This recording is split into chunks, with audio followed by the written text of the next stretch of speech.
The game of life and how to play it.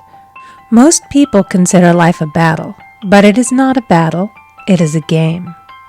It is a game, however, which cannot be played successfully without the knowledge of spiritual law.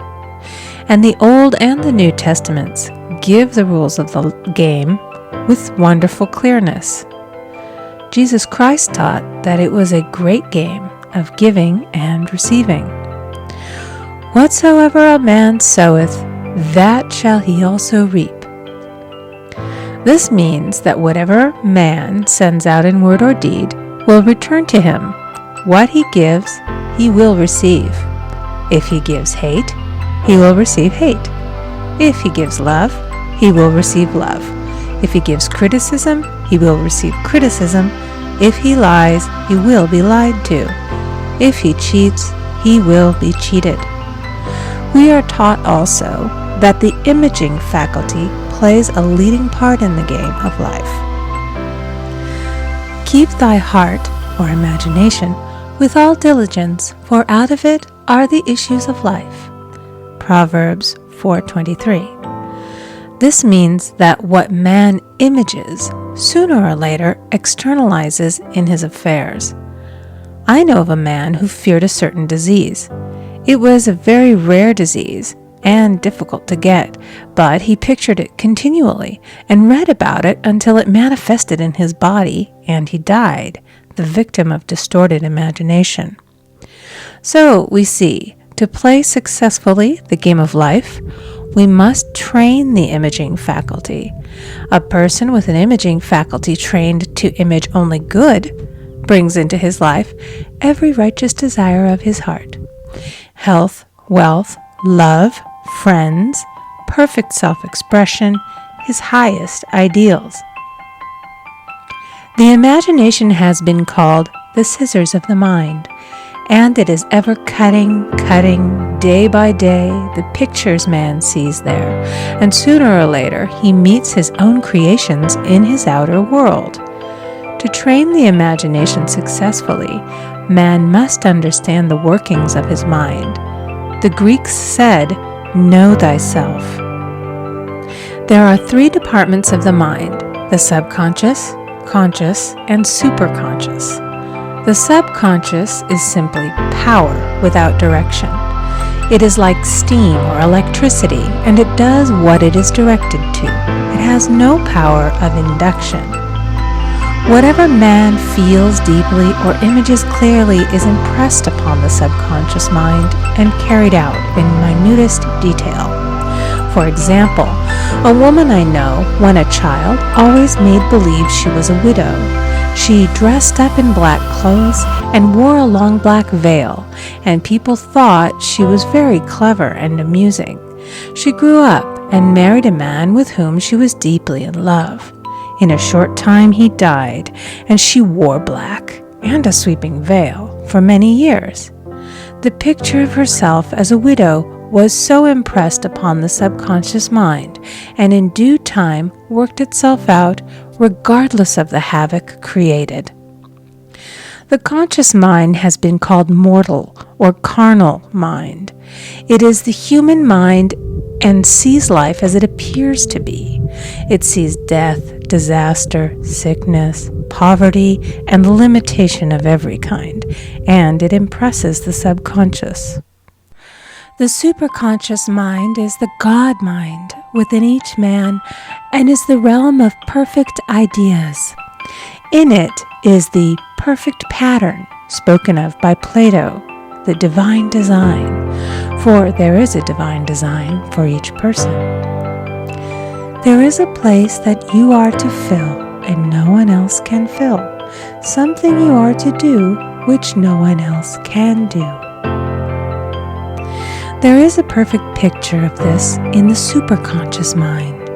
It usually flashes across the conscious as an unattainable ideal, something too good to be true. In reality, it is man's true destiny or destination flashed to him from the infinite intelligence which is within himself. Many people, however, are in ignorance of their true destinies and are striving for things and situations which do not belong to them and would only bring failure and dissatisfaction if attained. For example, a woman came to me and asked me to speak the word that she would marry a certain man with whom she was very much in love. She called him A.B. I replied that this would be a violation of spiritual law, but that I would speak the word for the right man, the divine selection, the man who belonged to her by divine right. I added, if A.B. is the right man, you can't lose him, and if he isn't, you will receive his equivalent. She saw A.B. frequently, but no headway was made in their friendship. One evening she called and said, "Do you know, for the last week, A.B. hasn't seemed so wonderful to me." I replied, "Maybe he is not the divine selection. Another man may be the right one." Soon after that, she met another man who fell in love with her at once and who said she was his ideal. In fact, he said all the things that she had always wished A.B. would say to her. She remarked, it was quite uncanny. She soon returned to his love and lost all interest in A.B. This shows the law of substitution. A right idea was substituted for a wrong one. Therefore, there was no loss or sacrifice involved. Jesus Christ said, "Seek ye first the kingdom of God and his righteousness, and all these things shall be added unto you." And he said the kingdom was within man. The kingdom is the realm of right ideas, or the divine pattern. Jesus Christ taught that man's words played a leading part in the game of life. By your words ye are justified, and by your words ye are condemned. Many people have brought disaster into their lives through idle words. For example, a woman once asked me why her life was now one of poverty, of limitation. Formerly she had a home, was surrounded by beautiful things, and had plenty of money. We found she had often tired of the management of her home and had said repeatedly, "I'm sick and tired of things. I wish I lived in a trunk." And she added, "Today I am living in that trunk." She had spoken herself into a trunk. The subconscious mind has no sense of humor, and people often joke themselves into unhappy experiences. For example, a woman who had a great deal of money joked continually about getting ready for the poorhouse. In a few years, she was almost destitute, having impressed the subconscious mind with a picture of lack and limitation. Fortunately, the law works both ways, and a situation of lack may be changed to one of plenty. For example, a woman came to me one hot summer's day for a treatment for prosperity. She was worn out, dejected, and discouraged. She said she possessed just $8 in the world. I said, "Good, we'll bless the $8 and multiply them as Jesus Christ multiplied the loaves and the fishes." For he taught that every man had the power to bless and to multiply, to heal and to prosper. She said, "What shall I do next?" I replied, "Follow intuition. Have you a hunch to do anything or to go anywhere?" Intuition means intuition, or to be taught from within. It is man's unerring guide, and I will deal more fully with its laws in a following chapter. The woman replied, "I don't know. I seem to have a hunch to go home. I've just enough money for car fare." Her home was in a distant city and was one of lack and limitation, and the reasoning mind, or intellect, would have said, "Stay in New York and get work and make some money." I replied, "Then go home. Never violate a hunch." I spoke the following words for her. "Infinite Spirit, open the way for great abundance for She is an irresistible magnet for all that belongs to her by divine right." I told her to repeat it continually also. She left for home immediately. In calling on a woman one day, she linked up with an old friend of her family. Through this friend, she received thousands of dollars in a most miraculous way. She has said to me often, "Tell people about the woman who came to you with $8 and a hunch." There is always plenty on man's pathway, but it can only be brought into manifestation through desire, faith, or the spoken word. Jesus Christ brought out clearly that man must make the first move. Ask, and it shall be given to you. Seek, and ye shall find. Knock, and it shall be opened unto you. Matthew 7:7. In the scriptures we read, "Concerning the works of my hands, command ye me." Infinite intelligence, God, is ever ready to carry out man's smallest or greatest demands.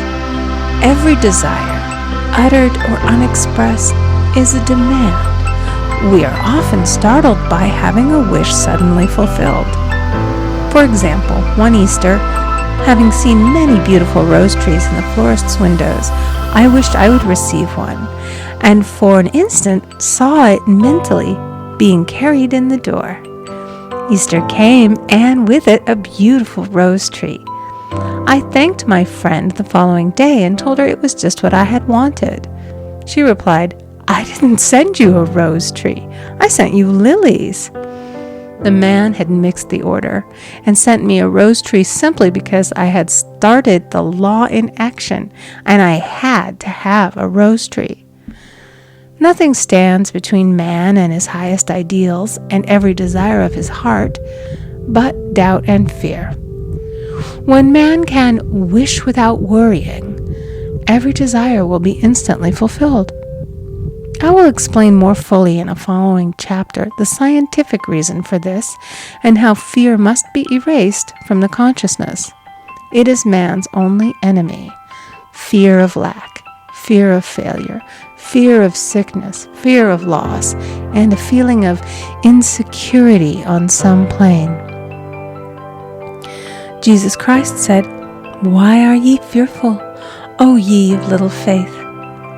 Matthew 8:26. So we can see we must substitute faith for fear is only inverted faith. It is faith in evil instead of good. The object of the game of life is to see clearly one's good and to obliterate all mental pictures of evil. This must be done by impressing the subconscious mind with a realization of good. A very brilliant man who has attained great success told me he had suddenly erased all fear from his consciousness by reading a sign which hung in a room. He saw printed in large letters this statement: "Why worry? It will probably never happen." These words were stamped indelibly upon his subconscious mind, and he now has a firm conviction that only good can come into his life, and therefore only good can manifest. In the following chapter, I will deal with the different methods of impressing the subconscious mind. It is man's faithful servant, but one must be careful to give it the right orders. Man has ever a silent listener at his side, his subconscious mind.